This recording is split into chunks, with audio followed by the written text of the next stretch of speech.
Hello बच्चों। अभी तक हमने डिस्क्रिमिनेंट फॉर्मूला पढ़ लिया है, श्रीधराचार्य फॉर्मूला पढ़ लिया है, मेथड ऑफ कंप्लीटिंग स्क्वायर पढ़ लिया है। तो अब बेसिकली डी का यूज हम कैसे करते हैं, कहाँ करते हैं, प्लस वर्ड प्रॉब्लम्स, वो आज हम अपनी वीडियोस में देखेंगे। ठीक है, तो लेट अस स्टार्ट। पहला ही क्वेश्चन आपके पास आ रखा है। पहला क्वेश्चन आपको दे रखा है, find the value of k for which the given equation has equal roots. तो तीन कंडीशन लास्ट लेक्चर में, लास्ट वीडियो में मैंने आपके साथ शेयर की थी कि डी के बारे में क्या क्या होता था। तो मैं एक बार दोबारा यहाँ लिख देता हूँ आपके, ताकि एक बार फिर से आप अगर नहीं भी याद हो तो आप देख सकते हो। जैसे डी इक्वल्स टू 0 होता था तो इक्वल रूट्स आते थे। डी ग्रेटर देन 0 होता था तो अनइक्वल रूट्स थे, या डिस्टिंक्ट बोल सकता हूँ इसको, मैंने पहले ही बोल रहा है। और इन दोनों केस में क्या होते थे, हमारे रूट्स रियल होते थे। और डी लेस देन 0 के लिए हमने बोला इमेजिनरी रूट्स हैं, या फिर हमारे रियल रूट्स नहीं है, ये बोल सकते थे।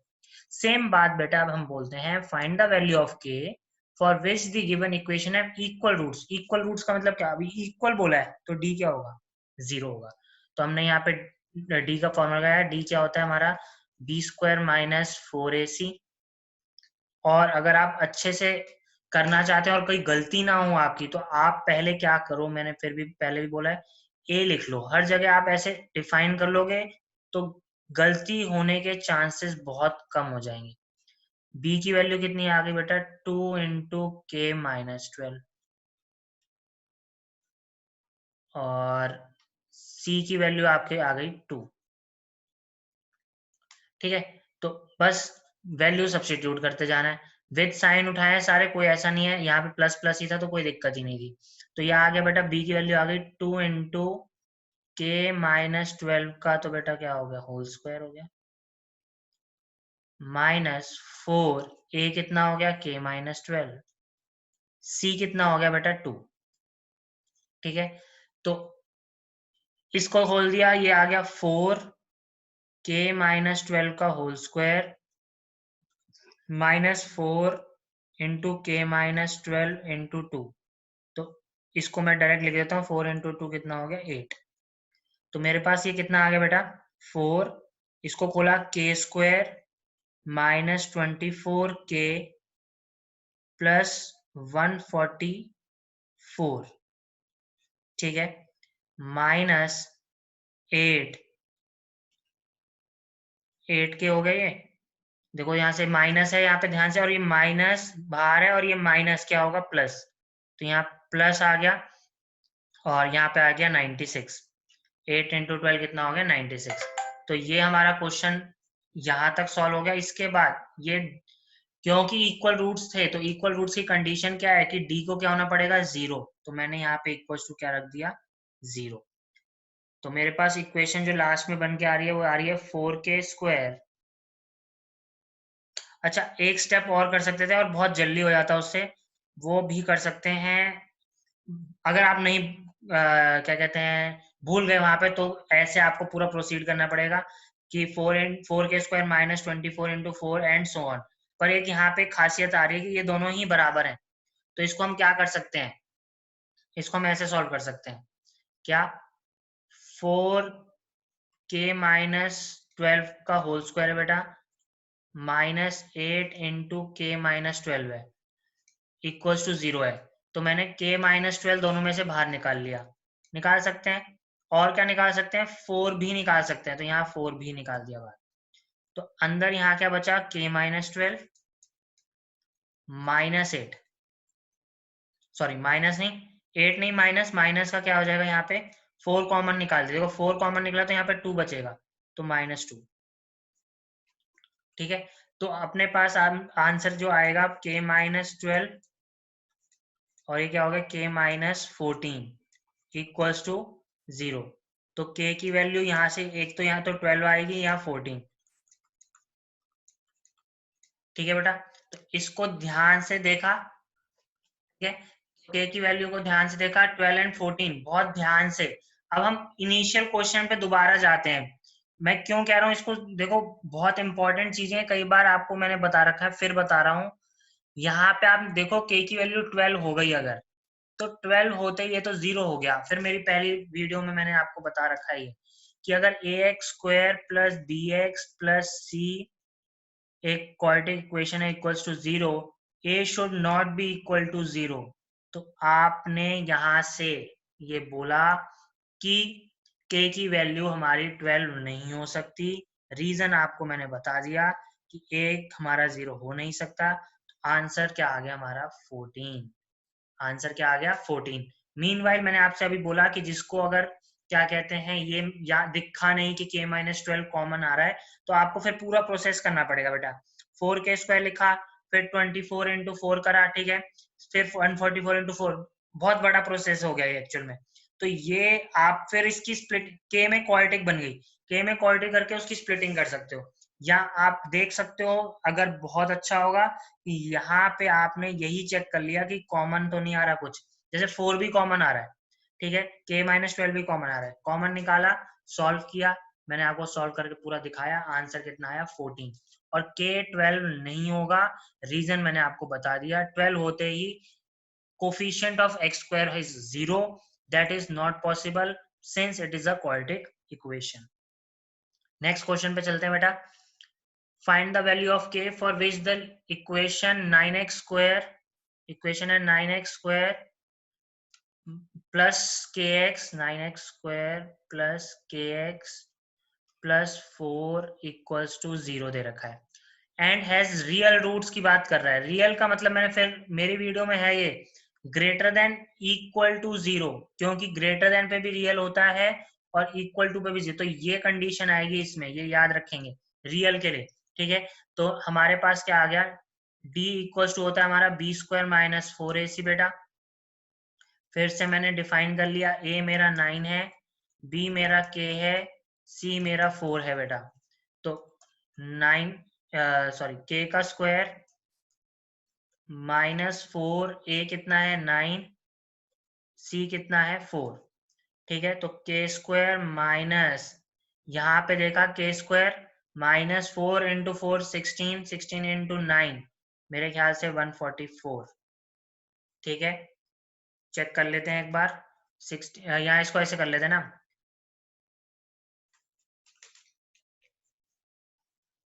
ठीक है। तो 144 ही आएगा जहां तक है 9, हाँ ठीक है 144 ही आएगी वैल्यू, ठीक है बेटा। तो हमारे पास d की वैल्यू आ गई k² माइनस 144। अब आप ध्यान से देखेंगे, हमें पता है यहाँ पे d क्या है, ग्रेटर देन इक्वल टू 0 है। तो हमारी d की वैल्यू क्या है, k² माइनस 144, ये है हमारी, should be greater than equal to 0, ये होना चाहिए।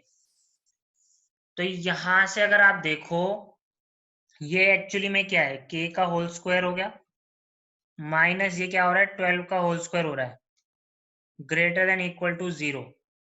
तो यहाँ आप एक बात बोल सकते हो कि k minus 12 into k plus 12 equals to, sorry greater than equals to 0।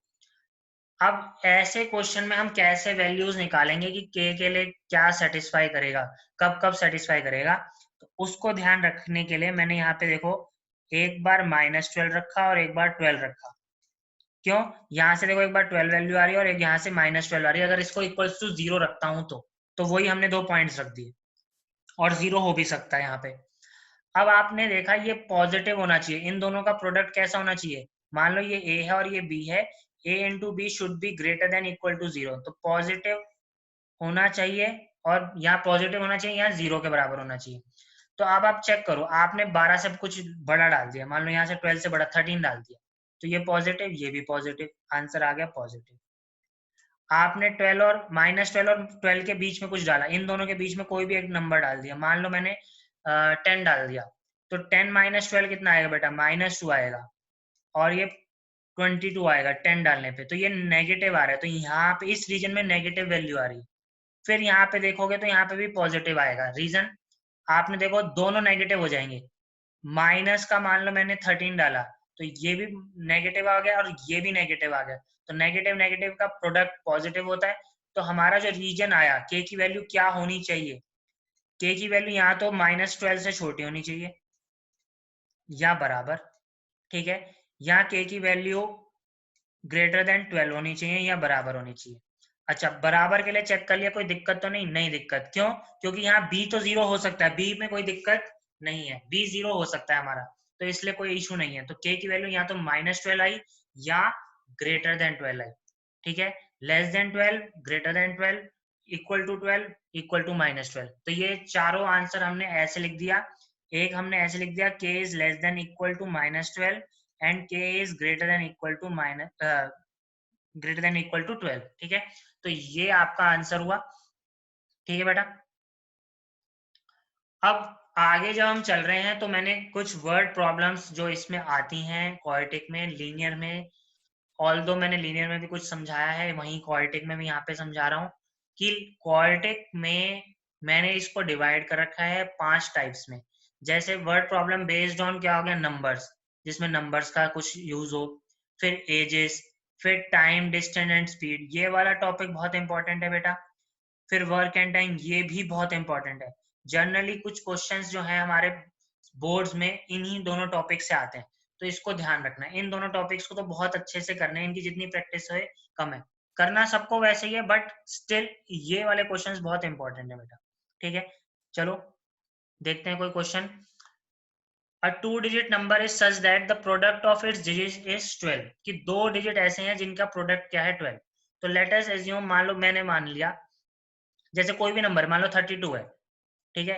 अब मैं 32 इन दोनों का जब प्रोडक्ट करता हूँ 3 into 2 तो वो 6 आता है। सेम वे आपको यहाँ बोल रखा है कि दो नंबर है, मान लो मैंने x into y equals to, मैंने इसका प्रोडक्ट क्या लिख दिया 12। अब टू डिजिट नंबर है, तो बचपन में ये पढ़ते थे कि 10x plus y equals to, ऐसे टू डिजिट, या जैसे 32 है, ठीक है, 32 को मैं कैसे लिख सकता हूँ, 32 है, इसको मैं लिखता था बचपन में 10 into 3 plus 2, ऐसे लिखते थे ना। सेम वही टू डिजिट है तो मैंने इसको ऐसे लिखा। तो लेट अस एज्यूम करा हमने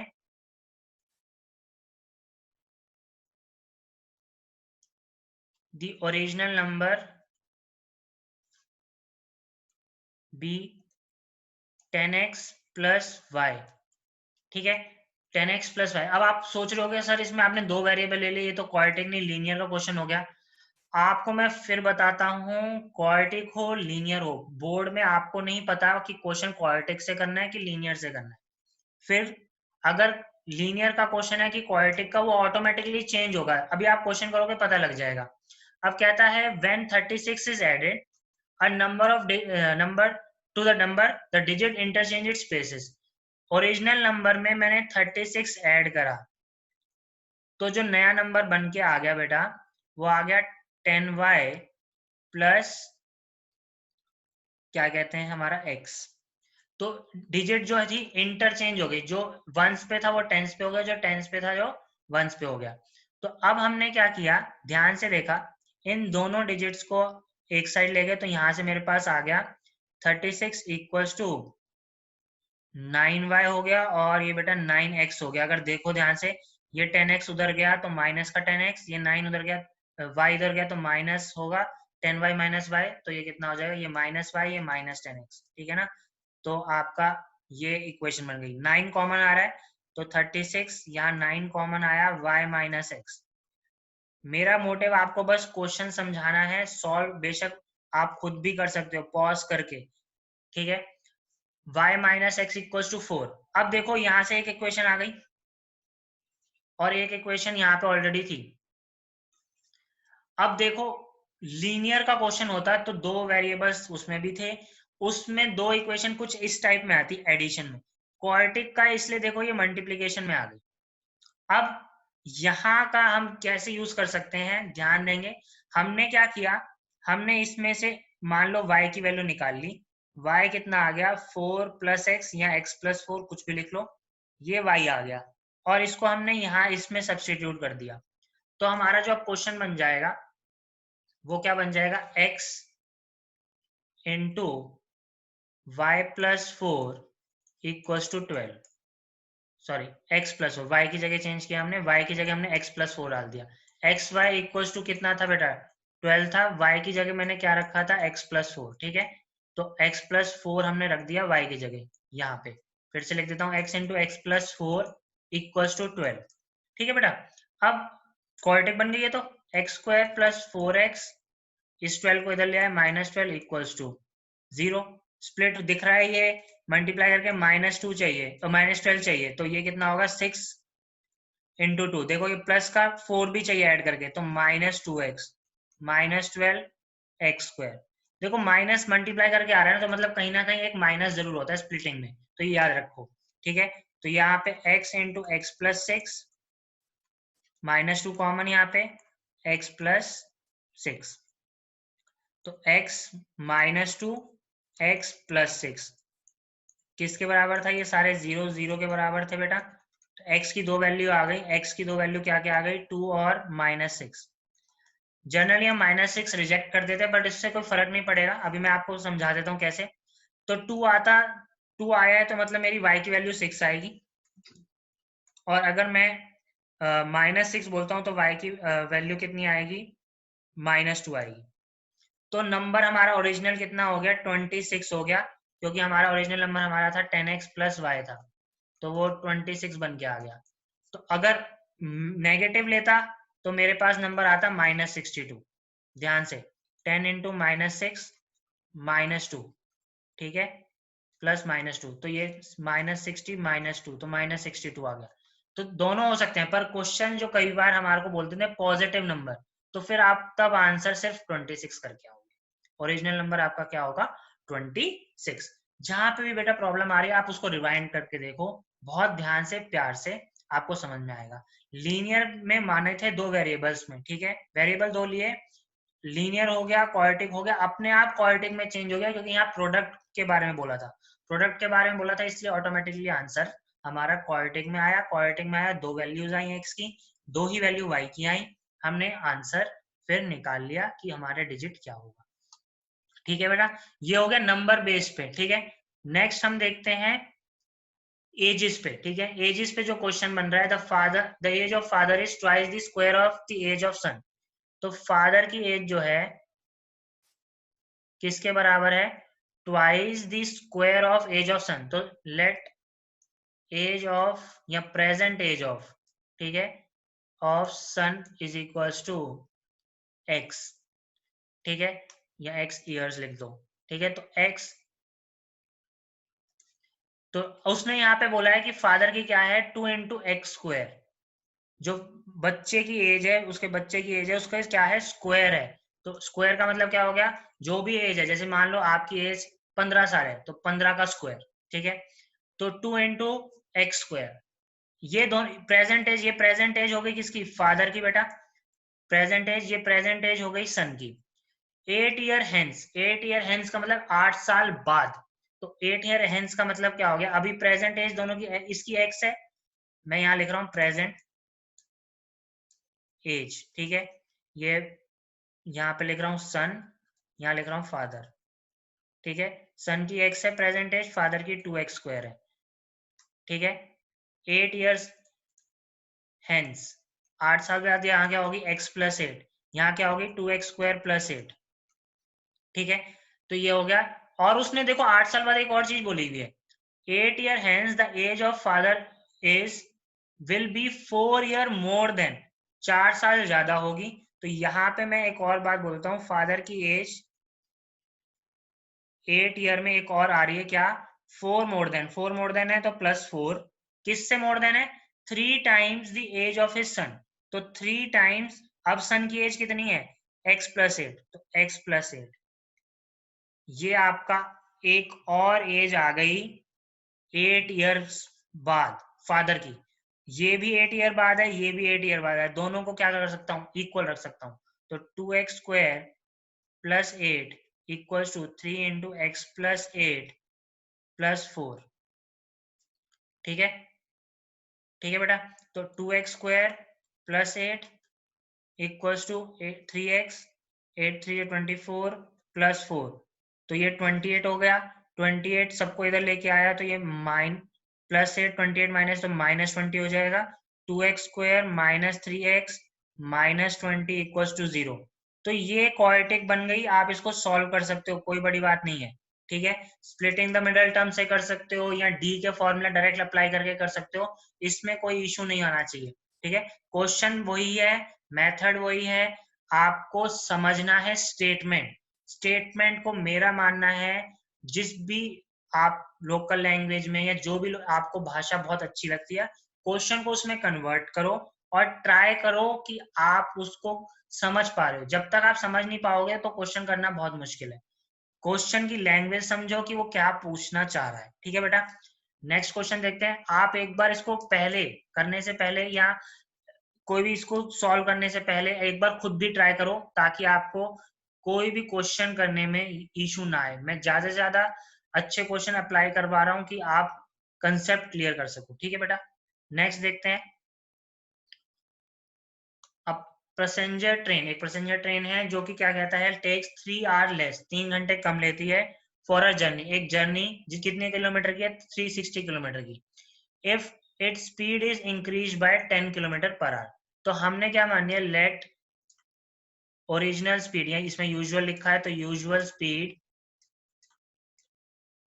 ऑफ ट्रेन क्या मान लिया हमने, इक्वल्स टू x किलोमीटर पर आवर, कि पहले वो x किलोमीटर पर आवर पे चलता था। अब क्योंकि उसकी स्पीड क्या हो गई, ठीक है, इंक्रीज हो गई, तो इंक्रीज स्पीड कितनी हो गई, x प्लस 10 किलोमीटर हो गई। अब जब डिस्टेंस, टाइम और स्पीड का एक रिलेशन होता है या क्वेश्चन आता है हमारे पास, तो हमें एक रिलेशन पता है, distance equals to speed into time. बहुत ध्यान से ये चीज आपको बस याद रखनी है, कुछ नहीं आता ना, बस आप ये याद रखो, distance equals to speed into time. आपको नहीं समझ में आ रहा इक्वेशन कैसे बनेगी, बस आप इसको याद रखो। ये याद हो गया, क्वेश्चन आधे से ज्यादा वहीं खत्म हो गया। अब पहला केस 1, केस 1 क्या, कि जब स्पीड x है, किलोमीटर देखो 360 ही है, डिस्टेंस हमारा 360 किलोमीटर ही है, स्पीड मेरी x किलोमीटर पर आ रहा है, मैंने टाइम मान लिया t1। केस 2, स्पीड अब मेरी 360, सॉरी डिस्टेंस मेरा 360 ही है, स्पीड मेरी चेंज हो गई, स्पीड कितनी आई, स्पीड मेरी हो गई x प्लस 10, टाइम मैंने क्या मान लिया बेटा, t2। अब मेरे, आप लोग खुद सोचो कि अगर स्पीड ज्यादा है, मान लो मेरी स्पीड, मैं पहले 5 किलोमीटर पर आवर से भाग रहा था, फिर मैं 6 किलोमीटर पर आवर से भागने लगा, तो इसका मतलब क्या हुआ, पहले मैं 1 घंटे में 5 किलोमीटर कवर कर रहा था, अब मैं 2 घंटे में कितना कर रहा हूँ, 6 किलोमीटर। तो ये क्या हो गया कि हमारी स्पीड बढ़ी, ठीक है, उसी घंटे एक ही आवर में हमने डिस्टेंस ज्यादा कवर किया। अब मैं उल्टा बोलता हूँ कि टाइम कम लगेगा। मान लो मुझे 10 किलोमीटर भागना है, स्पीड 5 किलोमीटर है, एक बार 6 है, तो 6 वाले में टाइम क्या लगेगा, कम। वही बात यहां से मैं बोल सकता हूँ कि T1 टाइम ज्यादा होगा T2 से। क्यों, क्योंकि इसकी स्पीड कम है, x स्पीड जो है x प्लस 10 से कम है, तो T2 टाइम ज्यादा होगा, सॉरी T1 टाइम ज्यादा होगा किससे, T2 से। तो T1 निकाला यहां से, तो वो आया 360 अपॉन x, ये T1 आया बेटा। T2 मेरा कितना आया, 360 अपॉन x प्लस 10। ठीक है, और अगर किसी को नहीं समझ में आता ये T1 मैंने ऐसे कैसे बोल दिया, आपको ये दिख रहा है x जो है, और यहाँ क्या है, x प्लस 10 है, डिनोमिनेटर अगर बड़ा है और न्यूमरेटर दोनों का सेम है, तो आंसर आपको पता है कि अगर डिनोमिनेटर बड़ा हो गया तो आपका आंसर जो है, न्यूमरेटर सेम है दोनों का, ये छोटा आएगा, ओवरऑल ओवरऑल ये छोटा हो जाएगा और ये क्या हो जाएगा, बड़ा। यहाँ से भी आप बोल सकते हो T1 is greater then T2। अब उसने बोला है कि इन दोनों के पैसेंजर ट्रेन में डिफरेंस कितने का है, 3 आवर का है, तो बस आपने T1 माइनस T2 करा, इक्वल टू किसके रख दिया, 3। यहाँ पे T1 की वैल्यू थी हमारे पास 360 by x minus 360 by x plus 10 equals to 3। आपने बेटा 360 कॉमन निकाला। ये क्वेश्चंस अब करना कोई बड़ी बात नहीं है, ये आप कर चुके हो, ये आपको आता भी है, कोई ऐसा इशू नहीं होना चाहिए। यहाँ आपने एलसीएम लिया,